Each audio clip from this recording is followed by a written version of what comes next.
परमात्मा और किसान। एक गांव में एक किसान रहता था। वह दिन भर खेत में मेहनत कर उसमें उपजी फसल से अपने परिवार का भरण पोषण करता था। लेकिन कुछ वर्षों से मौसम की मार के कारण उसके खेत में अच्छी फसल नहीं हो पा रही थी। कभी बाढ़, तो कभी ओले, तो कभी सूखे से उसकी फसल बर्बाद हो रही थी। इस कारण वह बड़ा दुखी रहा करता था। एक दिन दुखी होकर वह परमात्मा को कोस रहा था। तभी परमात्मा ने उसे दर्शन दिए और उसके दुख का कारण पूछा।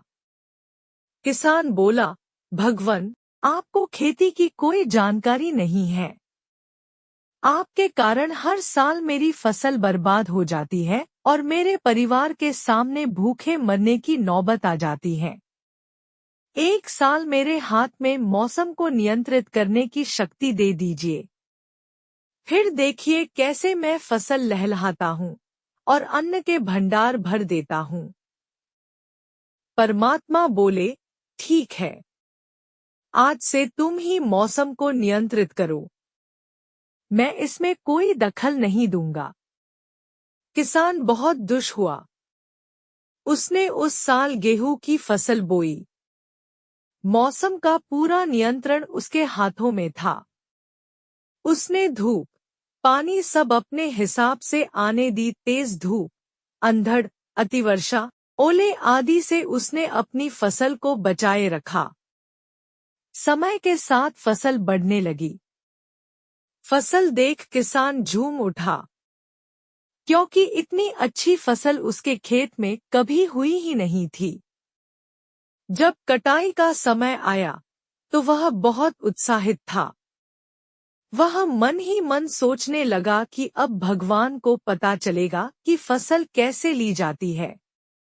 इतने साल वे हम किसानों को यूं ही परेशान करते रहे। फसल कटाई का समय आने पर किसान ने फसल की कटाई की तो गेहूं की बालियां देख उसके होश उड़ गए। एक भी बाली के अंदर गेहूं नहीं था। वह विलाप करते हुए परमात्मा को याद करने लगा।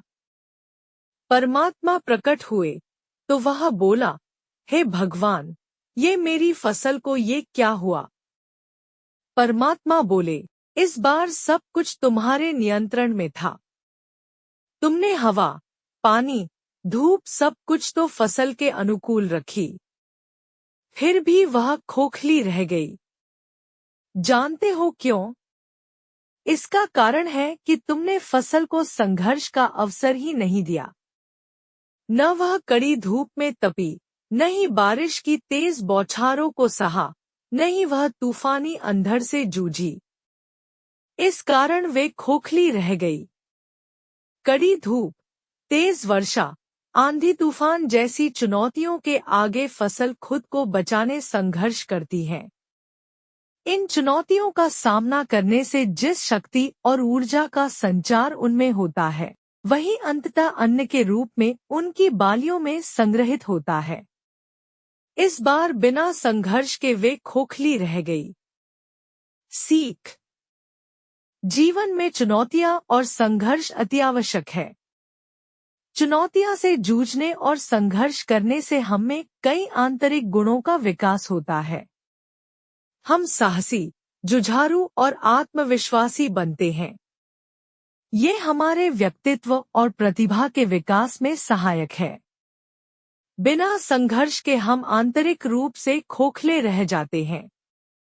सोना भी तपकर की कुंदन बनता है। इसलिए कठिन से कठिन परिस्थितियां सामने आने पर हमें संघर्ष से डरना नहीं है, बल्कि संघर्ष के लिए तैयार रहना है। सफलता प्राप्ति का मार्ग अवश्य सुदृढ़ होगा। चालाक मुर्गे और गीदड़ की शिक्षाप्रद कहानी। एक गांव में एक मुर्गा रहता था। वह रोज सुबह बांग देकर गांव वालों को जगाया करता था। एक दिन एक गीदड़ कहीं से घूमता हुआ गांव में आ गया। जब उसने मुर्गे को देखा तो उसकी लार टपकने लगी। वह सोचने लगा, वाह, क्या शानदार मुर्गा है। अगर इसका मांस खाने को मिल जाए तो मजा आ जाए। वह तरकीब सोचने लगता है ताकि किसी तरह मुर्गे को दबोचकर पेट पूजा कर सके। उसने मुर्गे को बहला फुसला कर अपने काबू में करने का निश्चय किया और उसके पास पहुंचकर बोला, मित्र, मैं तुम्हारी आवाज सुनकर तुम्हारे पास आया हूँ। तुम्हारी आवाज बहुत ही सुरीली है, कानों में मिश्री घुल जाती है।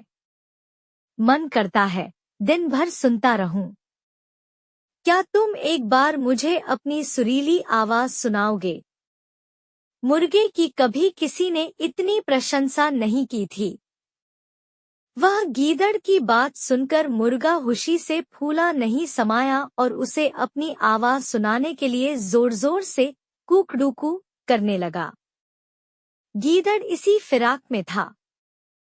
उसके देखा कि मुर्गे का ध्यान उसकी ओर नहीं है, इसलिए अवसर पाकर उसने मुर्गे को अपने मुंह में दबा लिया और जंगल की ओर भागने लगा। जब वह जंगल की ओर भाग रहा था, उस समय गांव वालों की दृष्टि उस पर पड़ गई। वे लाठी लेकर उसे मारने के लिए दौड़े। गीदड़ डर के मारे और तेजी से भागने लगा। मुर्गा अब तक उसके मुंह में दबा था। तब तक उसने उसके चंगुल से बचकर निकलने का एक उपाय सोच लिया था। वह भागते हुए गीदड़ से बोला, देखो गीदड़ भाई, ये गांव वाले मेरे कारण तुम्हारा पीछा कर रहे हैं। वे तब तुम्हारा पीछा करना छोड़ेंगे जब तुम उनसे कहोगे कि मैं तुम्हारा हूँ, उनका नहीं। ऐसा करो, तुम उन्हें बोल दो। गीदड़ मुर्गे की बातों में आ गया और पलटकर बोलने के लिए अपना मुंह खोल लिया। लेकिन जैसे ही उसने मुंह खोला, मुर्गा उड़ गया और गांव वालों के पास चला गया। इस तरह अपनी चतुराई से उसने अपनी जान बचाई। सीख: संकट के समय बुद्धिमानी से काम लेना चाहिए।